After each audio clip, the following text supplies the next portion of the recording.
Great to have you along for the ride. Thanks a lot for stopping by. Glad to have this man back. The preeminent expert, I believe, in constitutional law. It is Alan Dershowitz. Alan, how are you? Good to see you again. I'm doing good. Thank you. I've often had an argument with people about the 14th Amendment, and I hope that you can clear this up for me, because what you're about to tell me is what I'm going to take as truth, okay?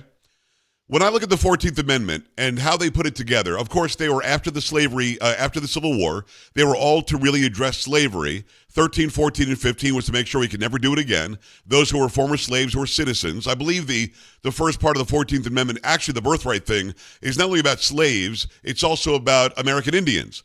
It has nothing to do with people coming in here and having a baby.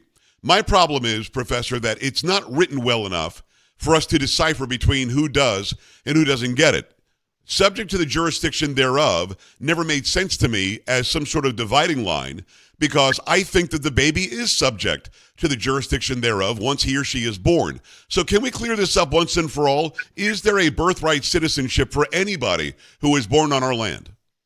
The answer is clearly no. We can't clear it up because it was written terribly in ambiguous ways. I have a cartoon hanging in my office back in New York that has the framers of the Constitution talking to each other saying, why don't we do it a little vague to confuse people in the future?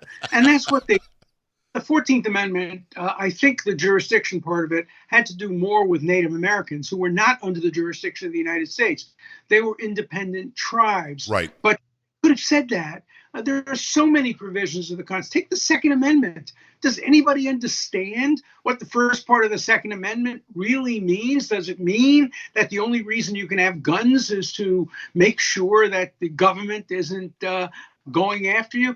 The Constitution was written quickly, hastily, and by some B-minus lawyers. Not all of them particularly great. Jefferson was away, Adams was away, and so that's why we have a Supreme Court to tell us what the framers intended. Now, Scalia says there's only one job for justice. You look into the minds of the framers and you ask, what would they have said if they had been asked the question? Other justices say, no, you can't really go back so far. Things have changed. Things are different. The one thing is clear. You're absolutely right. Nobody thought of people coming in from Mexico, landing for a night, having a baby, going back home, and then holding up their citizenship papers and saying, aha, we're citizens, right. And so are our parents and our grandparents and our uncles and our nephews and our nieces. That was never contemplated. The problem is the Constitution is written the way it's written. Congress can clear it up a little bit by passing legislation as to who is and who isn't subject to the jurisdiction of the United States. That's not a constitutional issue. That's a congressional issue. But I think there's a problem of the president unilaterally declaring that all people who are born in the United States aren't, by that reason alone, necessarily citizens. I think it requires congressional action, but it's doable. Look, let me tell you, I think birthright citizenship is a dumb idea. I don't think it's a good idea. The idea that you happen to be born in this country. I mean, I have a relative who came over here from Israel to study medicine, and accidentally their child was born here. He serves in the IDF. He's a loyal Israeli citizen. Right. But citizen. His sister isn't, because his sister was born a year later when the father was back in medical school in Israel. The accident of birth shouldn't determine either the benefits or the disadvantages of citizenship. Remember, being a citizen also gives you disadvantages. You can be convicted of treason. You can't be convicted of treason if you're not a citizen. So it's confusing and complex. It's the fault of the constitutional framers. And I understand the president's motive in doing it, and I think there are ways of doing it, but they probably involve Congress as well. It's Alan Dershowitz, of course, attorney, host The Dersh Show. Go and check it out. Dersh.substack.com. Also at Alan Dersh over on X. The new book is called War on Woke, Why the New McCarthyism is More Dangerous Than the Old. I feel so much better that you and I seem to agree that it is so completely vague that saying one way or the other is not something that we can do. Having said that, how far back, Professor, can we go to say, let's look at the intent? Because originally it didn't have the jurisdiction thereof, and the guy Howard, I think a senator from Michigan, said, well, wait, let's add this part because that'll clear it up, which of course it didn't. But how far back can you go into the intent or into the mind workings of these people? Well, it depends on what kind of a constitution analyst you are. If you're a Scalian, he's used the term the Constitution is a dead document. It's a dead Constitution. Justice Brennan used the term a living Constitution. Right. So it all a perspective. The irony is that the people who think it's a dead Constitution and are conservative are more likely not to like birthright citizenship. And the ones who think of it as a living Constitution will like it. I think this is something for Congress to have hearings about. We ought to find out how many there are. Right. Is the concept of anchor babies a realistic one? How does it impact on so many aspects of life? And then let the legislature make some decisions that will help clarify it. I don't think we'll ever get a constitutional amendment because we're such a divided country that it's almost impossible today to get a constitutional amendment. President Biden and his subordinate constitutional lapdog, Professor Lawrence Tribe, has said, oh, we don't need constitutional amendments. You know, the Equal Rights Amendment was passed. Nobody noticed it, but the Equal Rights Amendment was passed. I mean, you know, there are people out there, alleged constitutional scholars, who just read the Constitution the way it satisfies their politics. Right. Read it objectively. I try my best, and I have for the last 65 years to read the Constitution objectively so that it passes the shoe on the other foot test. Doesn't matter which side it comes out on. Let's understand it because it's a document that's lasted us almost 250 years. Let's let it last another 250 years. Yeah, it's a pretty good document, all in all. It's Alan Dershowitz. Go to dersh.substack.com. Go and check out his show, The Dersh Show, on Rumble and elsewhere. Follow him on X, Alan Dersh. So just to put a cap on this one, you get why the president did it. You might not agree with him, but the Supreme Court in this one will get to decide whether or not that EO can stand, or does the Supreme Court not even take it up, saying do legislation, then we'll look at it. Well, first of all, a couple of judges are already taking it up, but you have to get to the issue of standing. Who has standing to challenge this? Do attorneys general of the state really have standing? Or is it somebody who would be denied actual citizenship that has to bring the lawsuit? That's a hurdle that has to be overcome. But some of these judges, in the rush to find this unconstitutional, jumped over the standing issue and went right to the merits. So I don't think the Supreme Court's going to be deciding this issue anytime soon. But if I were the president, I would be seeking hearings in Congress leading to the possibility of legislation that might increase the chances of getting this approved by the Supreme Court. Makes a lot of sense. It's Professor Alan Dershowitz. I want to talk to you quickly about immigration because that's the hottest topic going. We've got a couple other things to get to. We certainly want to talk about your book. But we're watching ICE go after people who are known criminals. They've committed crimes here. They're on the deportation list. Many of them, 1.7 million, had deportation papers. They just never left. We've got people who have committed crimes, as I said, who are already here, known gang members that are being deported. The big argument is, can President Trump put the military at the border? Now, I know the Posse Comitatus Act and all this says you can't use the military inside the country, but it also says you can't use it against Americans. These people aren't Americans. These people are illegal aliens. So is he within his rights to put any actual active military on the border? Well, the border is a place, obviously, that the military can protect. It's whether he can use them inside the country to round up people. And there, right. I think does prohibit that.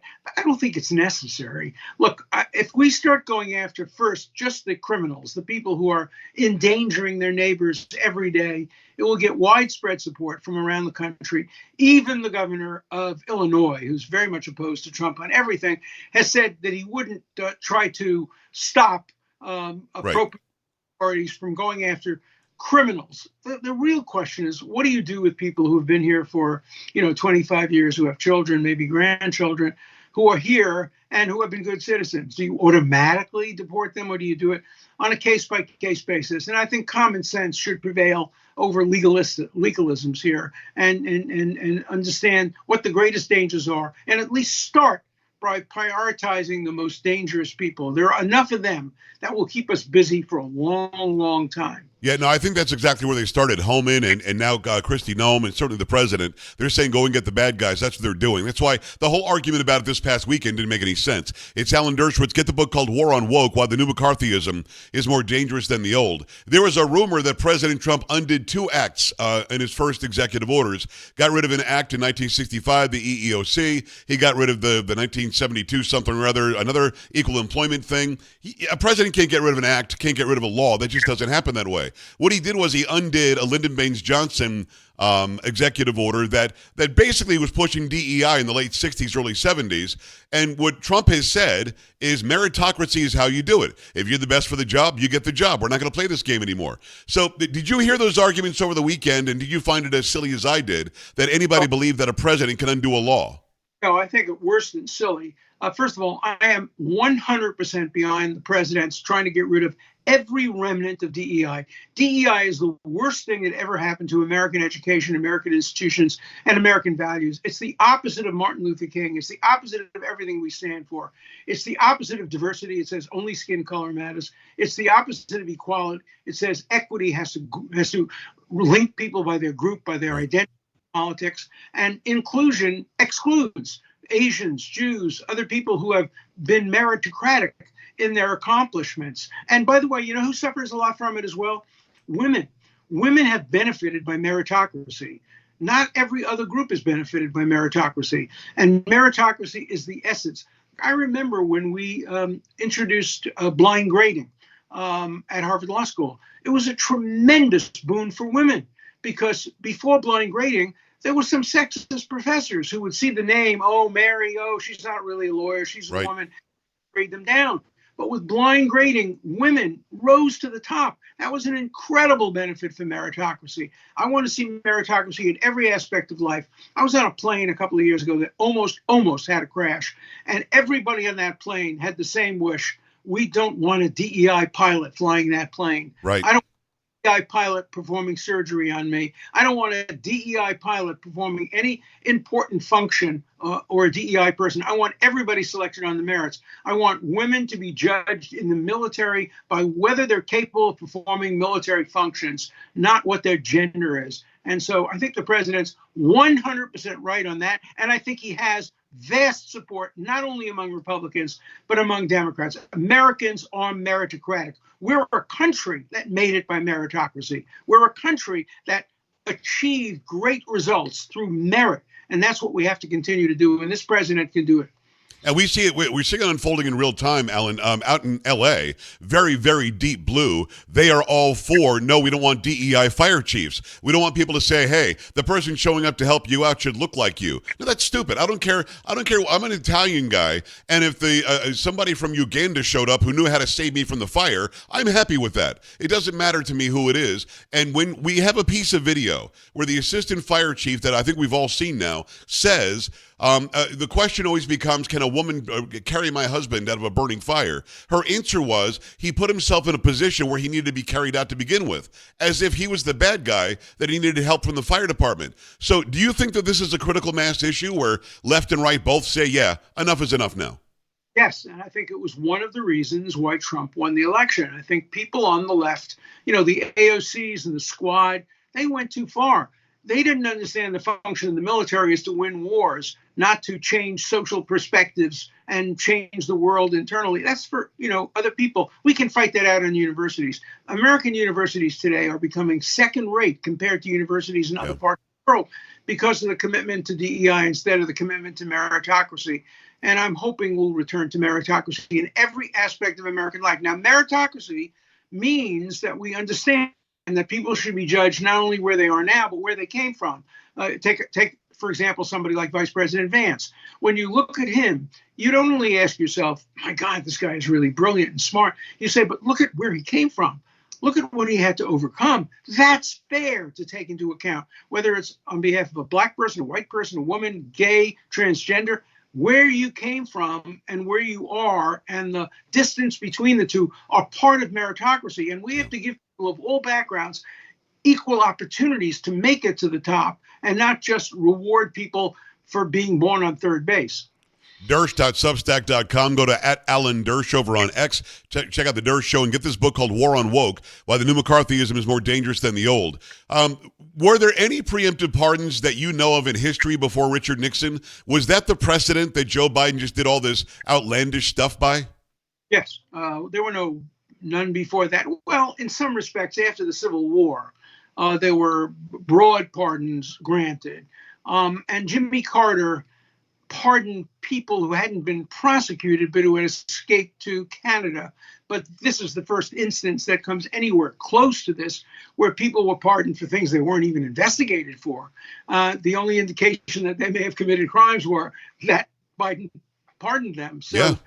And there were people who were upset by that as well. They don't want to be pardoned for something if they didn't do anything wrong. So I don't think it's established as a good precedent, but it is permitted under the Constitution. The Constitution imposes no limits on what a president can do in granting clemency. Yeah, but when we've got pardons that go back 11 years, you know what I mean? I mean, there's something there to where it goes back to when Joe Biden was still the vice president. That's very telling. So if you were to advise the Congress, I'm sure they haven't asked you, but they should, whether they should continue to investigate, would you advise them continue to investigate? The American people, we need to know what really happened, whether you can prosecute or not. We should know, should we not? Not only that, but you have greater latitude to investigate now because they don't have a privilege against self-incrimination. Well, I don't understand. The president pardoned people for alleged crimes that were way beyond the statute of limitations. You know, there's no crime virtually except maybe rape and murder that has a statute of limitations that gets beyond 10 years. Right. So it was mostly symbolic, I think, but it sent the wrong message. It is Professor Alan Dershowitz. Let's get to War on Woke. What is the new McCarthyism compared to the old one, and why should we be afraid of this? Well, it's the left that's imposing restrictions on what we can say and what we can think. I've written a couple of books since that. The newest book I have is 10 big anti-Israel lies and how to refute them with truth. And I talk about yet a newer form of McCarthyism, which is forbidding people from making arguments on university campuses that are pro-American, pro-Christian, pro-Jewish, pro-Israel. So, you know, we live in an age where so many people on the left think they know the truth, capital T, that they don't want to hear dissenting points of view. And this is espoused by people who call themselves progressives. They're the most regressive group in America. Yeah. And so, you know, if you want to read my newest book, it's a pamphlet, and it's being given out free, by the way, to 1 million college students in 1,000 college campuses around the country. And if you want to get it, you can buy it on Amazon for a couple of bucks. It's very cheap. Just about out of time. Give me the one big lie that I should take with me today about Jews, and then everybody should go and get this pamphlet right now. Oh, there's so many, but the one big one is that somehow Israel denied the Palestinians a state. They could have had a state 1938, 1948, 1967, 1990. 2000, I can go on and on and on. It's the Palestinian leadership that has really ruined the lives of Palestinian people. My newest book that I'm just working on is called Palestinianism, which is a great evil that has been inflicted on the world. The sole focus only on the Palestinians and only on Israel, as if they're the only wrongdoers in the world. So I've been focusing and writing on that as well. Can't wait to get to that one as well. It is attorney, host, Professor Alan Dershowitz. Go to the Dersh Show over on Rumble, Dersh.substack.com, @Alan Dersh on X. We love every time you come on, boss. Thank you so much for making the time. I love being on. Thank you so much. All right, my man. We're back after this. Stay right here.